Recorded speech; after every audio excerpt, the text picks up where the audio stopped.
সম্পর্কের কফিনে শেষ পেরেকটি ঠুকেছে ভারত। গত অক্টোবরে আফগান পররাষ্ট্রমন্ত্রী দিল্লি সফর পাকিস্তানকে খেপিয়ে দিয়েছে।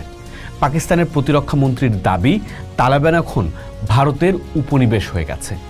শত্রু যখন বন্ধুর বন্ধু হয় তখন পুরনো বন্ধুত্ব বিষ হতে সময় লাগে না।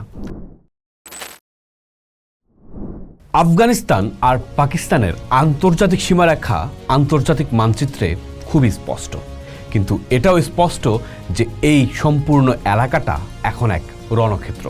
গত অক্টোবরের যে লড়াইকে বিশেষজ্ঞরা মিনি ওয়ার বলে হালকা করতে চেয়েছিলেন, ফেব্রুয়ারির এই শেষ সপ্তাহে এসে তা ওপেন ওয়ার বা প্রকাশ্য যুদ্ধে রূপ নিয়েছে। আকাশে চক্কর দিচ্ছে পাকিস্তানের যুদ্ধবিমান, আর তার জবাবে পাকিস্তানের অন্তত 3টি শহরে হানা দিচ্ছে আফগানের ড্রোন।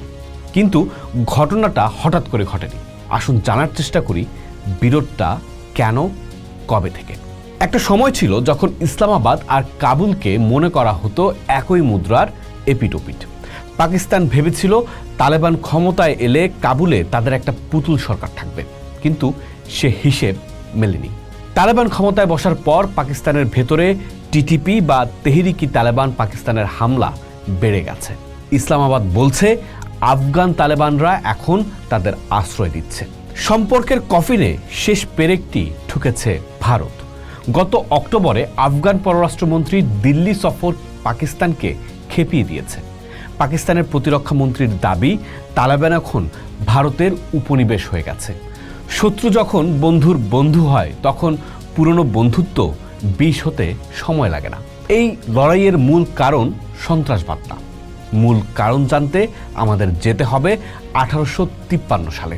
সম্পর্কের কালো দাগটা টানা হয়েছিল ঠিক যে সময়। ব্রিটিশ ভারতের পররাষ্ট্রমন্ত্রী স্যার মর্টিয়ার ডুরান্স আর আফগান আমির আব্দুর রহমান যে রেখা টেনেছিলেন তাকেই আমরা চিনি ডুরান্স লাইন নামে। পাকিস্তান মনে করে এটা চিরস্থায়ী আন্তর্জাতিক সীমান্ত, কিন্তু আফগানরা তা মানতে নারাজ। তাদের দাবি, 18 শতকের আফগান সাম্রাজ্য বর্তমান পাকিস্তানের খাইবার পাখতুনওয়া আর বেলুচিস্তানের একটা বড় অংশ জুড়ে ছিল। পাকিস্তান এই দাবি মানলে তার মানচিত্র ছোট হয়ে যায়। তাই দুই দেশের সম্পর্কের পারদ যখনই নামে, ডুরান্স লাইন তখনই উত্তপ্ত হয়ে ওঠে। কিন্তু যখন দুই দেশের সম্পর্ক ভালো থাকে তখন এই আলাপ কেন ওঠে না? আসলে রাষ্ট্র যখন সুবিধাজনক অবস্থানে থাকে তখন সে বিবাদ জিয়ে রাখে। পাকিস্তান যখন তালেবানকে ব্যবহার করে আফগানিস্তানে প্রভাব বিস্তার করতে চেয়েছিল তখন তারা সীমান্ত নিয়ে কোনো উচ্চবাক্য করেনি। আবার আফগানরা যখন বিপদে থাকে তখন তারা ডুরান্স লাইন নিয়ে চুপ থাকে। কিন্তু যখনই নিজেদের সার্বভৌমত্ব প্রমাণের প্রয়োজন পড়ে তখনই এই 2640 কিলোমিটারের কাঁটাতার বড় ইস্যু হয়ে দাঁড়ায়। আমরাও দেখি আফগানিস্তান পাকিস্তান যুদ্ধের পেছনে মানবিক কোনো কারণ নেই, বরং দেখা যায় ক্ষমতার গদি বাঁচানোর এক কৌশল। পাকিস্তানে এখন চরম অস্থিরতা। ইমরান খানকে জেলে রেখে সরকার দেশ চালাতে গিয়ে হিমশিম খাচ্ছে, অর্থনীতি ধসে পড়েছে। তাই প্রশ্ন উঠছে, জনগণের ক্ষোভ অন্যদিকে সরাতেই কি এই যুদ্ধ? ভারতের পররাষ্ট্র মন্ত্রণালয় অন্তত তেমনই মনে করে। তাদের ভাষায় পাকিস্তান নিজেদের অভ্যন্তরীণ ব্যর্থতা ঢাকতে যুদ্ধের ধোঁয়া তুলছে। অন্যদিকে তালেবানও কিন্তু খুব একটা স্বস্তিতে নেই। দেশে খাদ্যাভাব, বেকারত্ব আর নারীদের ওপর দমনমূলক আইনের কারণে জনমনে চাপা অসন্তোষ আছে।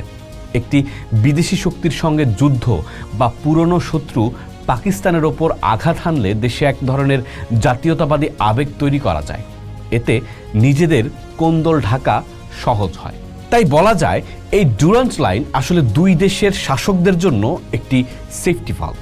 ঘরের আগুন যখন বাইরে ছড়াতে চায় তখন শাসকরা সীমান্তের ওপারে গোলা ছুঁড়ে দৃষ্টি ঘোরানোর চেষ্টা করেন। বর্তমানের এই ওপেন ওয়ার হয়তো সেই ক্ষমতার খেলারই একটা রক্তাক্ত অধ্যায়। পোস্ট দেখুন, ভাবুন, করুন, থাকুন পোস্টের সাথে।